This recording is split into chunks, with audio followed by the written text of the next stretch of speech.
રામ ભક્તો જેની આતુરતાથી રાહ જોતા હતા એ દિવસ આવી ગયો જ્યાં અયોધ્યામાં ભગવાન શ્રી રામની મૂર્તિ પર મહોર લાગી ચૂકી છે। મૂર્તિને કોઈ જગ્યાએ કોઈને દર્શન નથી થયા, પરંતુ હવે અમે આપની સમક્ષ આ મૂર્તિની તસવીર અને મૂર્તિકારની વિગતો આપી રહ્યા છીએ। જ્યાં માહિતી અનુસાર મૈસૂરના અરુણ યોગીરાજ દ્વારા આ મૂર્તિ બનાવવામાં આવી।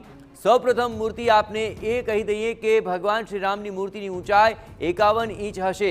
ભગવાન શ્રી રામની મૂર્તિ ઊભા પ્રકારની હશે। આપને પણ સવાલ થતો જ હશે કે આખરે કોણ છે એ શિલ્પકાર યોગીરાજ કે જેમની મૂર્તિને આખરે પસંદ કરાય છે। તો આપણે જણાવીએ કે યોગીરાજે 2008માં નોકરી છોડી દીધી અને મૂર્તિનું કામ બનાવવાનું શરૂઆત કરી। 5 પેઢીથી આ પરિવાર મૂર્તિ બનાવવાના વ્યવસાય સાથે જોડાયેલો છે।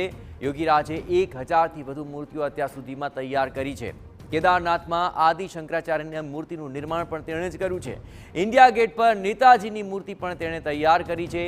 તેની આ ધગશને લઈને પીએમ મોદી તેની પ્રશંસા પણ કરી ચૂક્યા છે। કર્ણાટકની કૃષ્ણશિલામાંથી શ્રીરામની મૂર્તિ તેમણે તૈયાર કરી।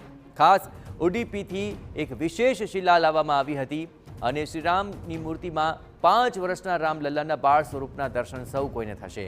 આ બાળ સ્વરૂપે રામલલ્લાની મૂર્તિના હાથમાં ધનુષ અને તીર પણ અંકિત કરાયા છે।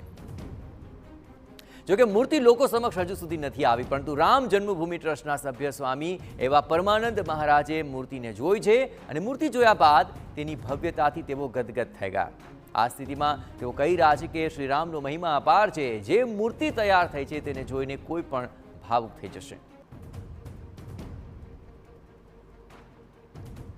जिनको देखकर हृदय गदगद है और बनाने वालों को भगवान ने कितना सोचने को मजबूर किया। ग्रंथ पढ़े हैं राम के समय का, कैसे थे क्या थे, केवल प्रतिमा ही नहीं बहुत कुछ मेहनत करके बनाया।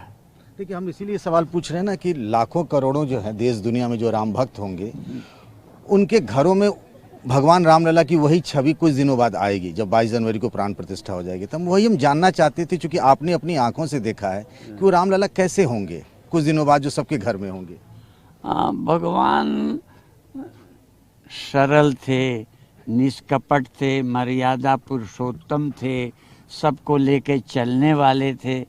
ऐसे भगवान थे और ऐसे ही होंगे और ऐसे देश को बनाना भी है। और अगर हम राम भक्त हैं तो राम के जीवन का अनुसरण कर राम के जैसा राज्य बनाए, राम के जैसा अपना जीवन बनाए और समाज का निर्माण करें। આ તરફ અયોધ્યામાં લોકોનો ઉત્સાહ અપાર છે। લોકો દૂર દૂરથી રામ જન્મભૂમિના દર્શન કરવા પહોંચી રહ્યા છે અને દર્શન કરીને ધન્યતાનો કરી રહ્યા છે અનુભવ। ત્યારે પોલીસ દ્વારા પણ દિશા નિર્દેશ અને કોઈને તકલીફ ન પડે તે માટેના પ્રયત્નો હાથ ધરાયા છે।